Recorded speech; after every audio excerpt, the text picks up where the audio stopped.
কেউ যদি ভূতের ভয় পান তবু রামকে স্মরণ করেন। রামের নামে পাষাণ উদ্ধার হয়ে গেল, রামের চরণ স্পর্শে কাষ্ঠের তরী সোনা হয়ে গেল। তাহলে রাম নামেই যদি সব হয়, তাহলে আর বাকি তিনজনের নাম কেন নেওয়া নাহি হয়?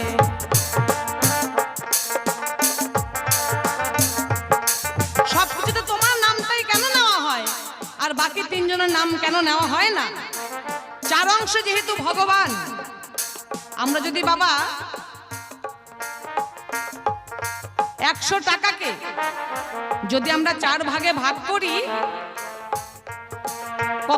কত করে ভাগ হলো? আসতে কত করে ভাগ হলো?